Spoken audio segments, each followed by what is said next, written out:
This is AdTechGod, and this is a commercial message. With Harmony Direct, Innovid has streamlined the supply path to its purest form by removing all friction points, including technology hops, fees, and energy waste. Released as part of its Harmony initiative, which aims to solve the biggest challenges facing CTV advertising today, Harmony Direct is already being used by agencies and publishers today. Find out how you can put more dollars towards working media, improve fill rates, and take the greener path. Visit innovid.com/harmony. Again, go to innovid.com/harmony. This is a disclosure. Please note that all guests featured on the AdTechGod pod are invited to participate. They do not pay in any form to appear on the show. However, guests may be sponsors of the AdTechGod community, the AdTech forum, or other product offerings. Welcome to the AdTechGod pod, your window into the world of advertising technology and the people behind it. I'm your host, AdTechGod. Welcome back to another episode of the AdTechGod pod, a podcast for the people, about the people that make AdTech great. I'm your host, AdTechGod. Over the past 24 episodes, I've mentioned my appreciation and support for ad operation teams and how important their work is in keeping us going.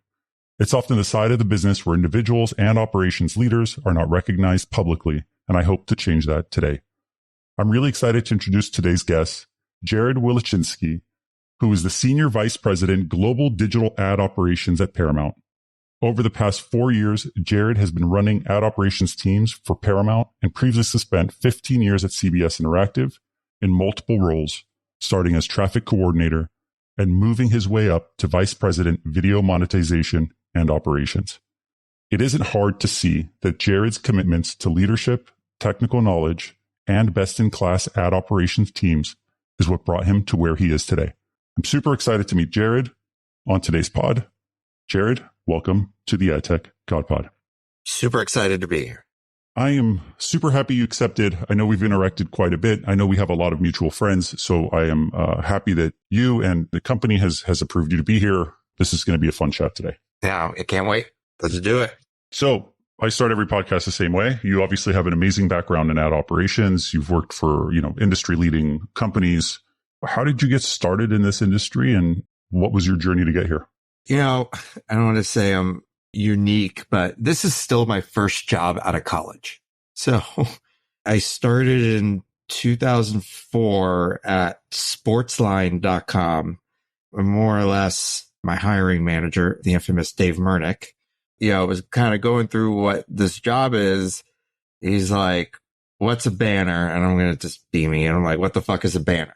It's just, I always said, I'm capable of learning. I was clearly committed to college. I was able to get my college degree. So my piece of paper says I can finish something, and just grew up in ad operations, starting in 2004 at Sportsline. And after Sportsline, you've obviously grown from traffic coordinator up to where you are today. How did you do that? Was it just kind of consistently educating yourself and learning and kind of broadening your scope of work? I mean, what's the process? Because these companies are obviously very big and hard to navigate. Yeah, it's, timing is key too. So, 2004, not the entry or the super early days of, digital monetization, but it was still on the early-ish side. And then Sportsline got acquired by CBS. So it was, CBSSportsline.com, which funny enough was a Viacom company at the time before Viacom and CBS merged. So it's all just one big circle for all of us. But, typical ad operations, always short-staffed, always lean and mean. There's always balls on the ground to be picked up. And I think I was just ready to pick them up early on, being like, I got nothing else to do. I'm working, so let's learn something. And I think it was in 2005, we kind of quote unquote took over CBS.com, putting video on the internet that wasn't happening. So, at some point he came down the row. There were maybe like 7 of us. He's like, who wants to figure out this video thing? I just raised my hand and off we go. It's funny you say that. I have a close friend of mine in the industry who says always put your name in the hat. So you're definitely that type of person, which you're like, hey, look, I'll take it on. Let's do it. It's pretty incredible because now, as you talked about the sports line into CBS, now obviously at Paramount, how have you seen things change as you're dabbling more in connected TV in comparison to, I guess, the early days of here's a display ad? Yeah. I mean, it's, I'd say it's completely different, but then on the other hand, it's the same shit to some extent. Seeing the evolution, of video specifically, I mean, we went from, WMV and RM files at Real Media to where we are now with programmatic and vast and, thousands and thousands of channels. Seeing that evolution is amazing. But back to like same shit, new day. I boil it down to like, it's a bunch of one by ones at the end of the day on how we trade and kind of what we do, which is still amazing that hasn't changed in, I don't know, almost 20 years now. Navigating the company, now that is where it's different. You go from, 6 to 8 people, these, smaller, nimble product cycles and whatnot to something like today, we're about to stream the Super Bowl and the year plus of planning, the hundreds and hundreds of people, the corporate red tape, there's all the politics that go inside stuff. That journey is definitely proven, satisfying, at least growing up in it and seeing it at one place has made it easier for me to navigate. But, just getting into a place like that, I can't fathom what it's like to have to enter a giant corporate workplace that you have to try to navigate these things. Yeah, I think there's a lot to be said for that. I think entering a large company with, corporate red tape, processes, everybody is pretty much a spoke in a wheel is very different, right? Everything needs to be firing on all cylinders. But at the same time, there is some joy to being small and nimble and quick. Obviously the risks are usually relatively higher. But I think what's amazing from what you said was, you talked about obviously moving from WMV files to RM, talking about vast tags, moving from programmatic. And really in the end, it's just a one by one, which is pretty incredible. When you simplify it down to that point, I'm like, yeah, he's got a good point. It really is just firing one by one. And where do you see things going? Because obviously like the television landscape is so different than streaming when it comes to, I guess, like capabilities and how it's transacted on. But like, where do you see streaming television going in terms of, either ad operations or expansion? I think, this is where like, as worlds collide, as they, say in Seinfeld, growing up in digital and seeing how CBS broadcast operates, what they're capable of, how they work, the infrastructure, and then I look at what we do in digital and the ecosystem in general. It's not just like, what does Paramount do? It's what do our partners do? What do the buy side, their stacks, what do they do? We have a long way to go. Very, very long way to go to kind of to be able to operate at the scale that, traditional linear TV does. Granted, we know it's on the decline right now, but it's still giant compared to anything we do on digital. And we're not there yet. So you make a good point, and I've posted about this, and I've obviously commented on things like this. Is it because of the fragmentation in the market, or is it just because there's so many technical solutions that everybody uses and processes that all differ, and the way everything connects is different? How is linear that different than I guess, connected TV and streaming? Well, linear, you're thinking about like, what are all the links in the chain? And it's a very, very closed ecosystem. You go from, the broadcast center in New York on 58th Street, the channel again that gets distributed to a local affiliate, a station. The station then distributes it to the MVPD, and the MVPD points it at the sky on a satellite, or it's got its cables underground, and then it ends up in your house. And there's like not a lot in the middle of that.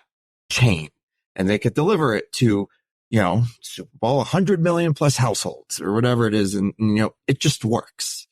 You think about digital and it's like, and I've seen this before in other past Super Bowls, which are nowhere near the scale of what we think this one's going to be or what was done last year.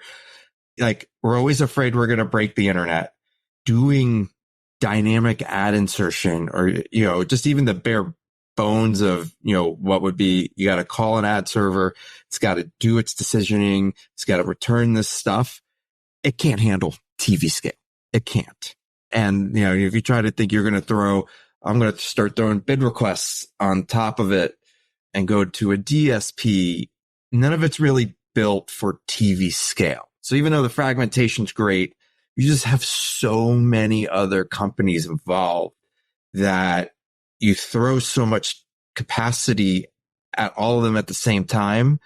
It doesn't hold up yet, which I think shows the opportunity we have ahead of us. And we will get there, but it's going to take a lot of time to do so, especially with so many people involved. You mentioned the links in the chain, kind of a closed ecosystem from, broadcast to affiliate, MVPD to, a cable to your house. And then boom, here's 100 million people you're targeting. That is significantly simpler, obviously. And it's also, usually dominated by, 3 or 4 major companies. And that's basically it. It's in your house. My question is, do you see the fragmentation kind of being an issue in resolving scale? Or do you see that there are companies out there, and you don't have to name names, companies out there that are already kind of addressing this general lack of capability to kind of like scale this thing to the level of where, linear is today? Honestly, like outside of, we know the Super Bowl's coming. We know these things and we have to plan for it a year in advance. We have to work with all of our partners that far ahead. It can scale up to some extent with that, but that's 3 hours out of a year. We know it's coming. I hope as, everything moves to the cloud and we're able to get smarter about scaling, that these problems could go away. It's just the problem with scaling is in a day-to-day notion, at least from my understanding, I'm just a dumb ad guy. It's reactive. So you kind of like, it spikes, you're screwed, but then it scales up. And it's kind of like, you have to figure out how to go the other way around. And I don't think people are out there being like, I'm just going to be scaled up 24/7 because that costs a lot of money. So there's a lot of work to do. And, and I think that the scale of these events and the latency is what's going to be the barriers to doing linear TV sports audiences and being able to do full DAI reliably. Right. That's a great point. I think, when you talk about, the DSPs, open bidding, when we talk about, direct campaigns, upfronts, commitments, etc., you make a good point. I guess on the video on demand side of things, significantly easier, right? Like, there's a new show that's being launched. You can estimate the number of users you have and you just roll with it. And the systems are capable of supporting, a hit show shouldn't be an issue. When we're talking about something big like the Super Bowl, which by now would have just passed, it's the number of concurrent users is massive. I mean, millions of users are accessing the same content at the same time. And everything needs to be firing on all cylinders to make sure that ad is delivered at the right time, the right spot, and you hit those commitments that you've made with advertisers. Where do you see, I guess, streaming overall heading in the direction? Is obviously Paramount has an amazing streaming solution. There's a lot of companies out there that have very successful channels up, but content is quite challenging and expensive. Where do you see things heading in that direction? I think about it from the ad ops point of view and what we're doing to succeed in both.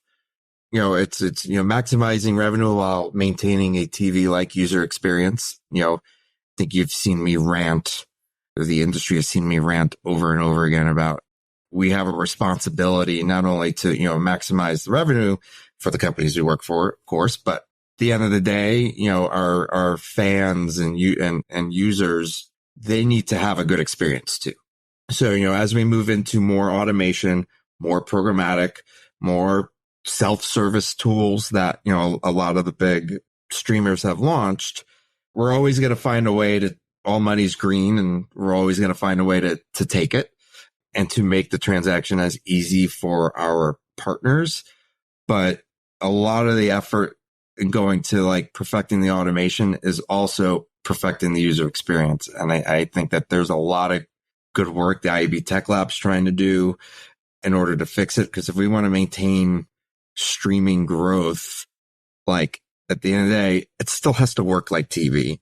And you need to have a good ad experience like you have had on TV. Now, formats and these other things are definitely going to take it to another level, but we still have to get the bare bone, the basics right, like frequency capping and making sure you're not seeing the same ad 50 times in an episode, or if you're binging, like we still have that to solve stream. It's a pretty bad user experience when you talk about frequency capping. I'm also shocked that like we're still addressing it.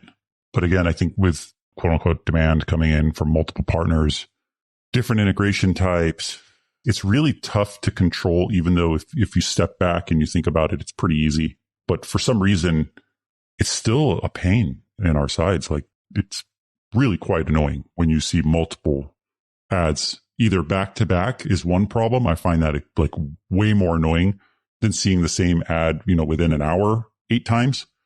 But it's still such a problem that I hope we resolve quickly, because it is getting more and more competitive in the market. And there's a lot of solutions out there, and everybody's moving towards this kind of, HVOD model. Hey, you can pay $5.99 a month. You're going to get some ads, or you pay, $12.99 and not get any ads. And they're slowly going to squeeze people out. And user experience is so important to retain their customer base. And so hopefully that gets resolved soon. Yeah, I mean, I'll put a plug in for Tony and the IAB Tech Lab, what we're trying to do on the Advanced TV Committee. And, if we had a single source of truth and we had advertising metadata, we can fix this problem. And I think that's a huge push for 24. I think some of us are really trying to like, all right, we've been talking about it since I think we put it in the VAST 3 spec in 2016.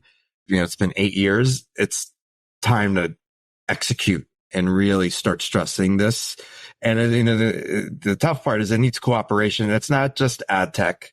It's not just the sellers. It's not the DSPs. It's creative agencies. It's media buying agents. It's like everyone needs to participate in it. And it's hopefully this is the year we're able to kind of tip the soda machine and get movement on it. But it is almost like number one thing we're focused on the Advanced TV Committee. It's just how do we standardize the metadata and get in the US, it's the ad ID. In the UK, it's Clearcast. How do we just get these IDs in our ecosystem so then we have metadata to do ad decisioning and control frequency? What are your thoughts? And that's a great point, actually, because you're right. It goes down all the way the funnel, right? All the way towards the left of the Lumascape, right? All the way down to the advertiser and the creatives. What do you think about show level targeting and those capabilities kind of moving forward in a programmatic capacity? So, it's funny. It's trying to answer this as diplomatic as I can. There's technical, legal, and business ramifications to that. So one of the great things about programmatic is it allows for automation, it allows for easy trading. But once you put a signal in your bid request, it's targetable. And it doesn't matter what it is. It's targetable. Now, from a business standpoint, in general, when especially you alluded to earlier, there's a lot of inventory relationships when you're running, especially on CTV. You have content owners, you have app owners, you have device owners, and everyone wants a piece. Everyone's trying to sell everything and quote unquote, get along, all get a piece of that pie. But, depending on who you are, that show level data, it shouldn't be made available to others. And, because that's not how they sell. That's not their proposition to the market, because you have to control for sales channel conflict between the three parties, which is getting harder and harder and harder to do as all of these worlds collide and as you move into a digital world, everyone sells the same way. Everyone's working with the same people.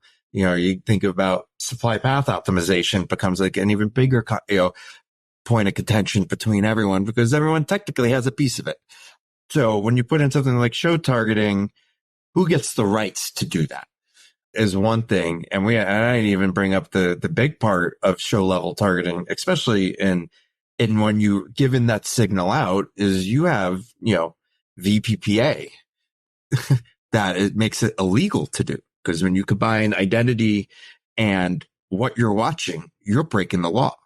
So there's a lot of noise between business and legal and technical because, I do think they're working on this on a bid request, not even just show level targeting, but show level transparency. One thing Paramount prides themselves on is we're able to be transparent as the content owner and give post reporting in a VPPA compliant way because we're not combining identity with it. But pretend VPPA was gone in a bid request, it's targetable. But maybe we don't want it to be targetable, but we're okay with it being transparent. So now you have to get the notion in OpenRTB of if you put a signal in there, we need to say, is it reportable? Is it targetable? Is it reportable and targetable? Like stuff needs to start advancing to, I think, support some of these deeper things, which again is a opportunity to grow and expand the digital universe. But there's so much that goes into the stuff that, I want to say that ad tech doesn't see.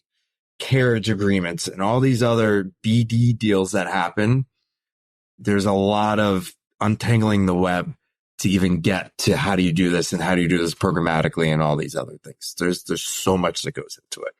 It's also pretty crazy when you think about how much, header bidding has played a role in connected TV over the last few years. Like it's really kind of evened the playing field also. Kind of a historical way was, your ad server decides, here you go. We're going to waterfall it. And here's our first priority, second priority, third priority. And we're going to bucket them in there and we're going to see who bids and wins. But now with really kind of header bidding solutions being out in market, you're now seeing all the SSPs getting pretty much equal opportunity to bid and win.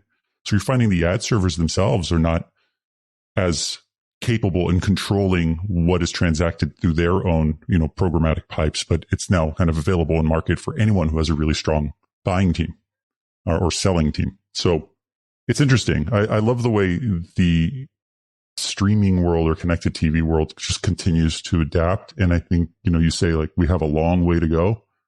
Good. I have a long way to work, Jarred. Yeah, exactly. So job security is never a bad thing. That's right. That's right. How do you keep up to date with everything? Obviously, IAB Tech Lab is one that you've mentioned, which is also great. But generally, how do you keep up to date? Is it just your own self experience or is it various resources or documentation outside?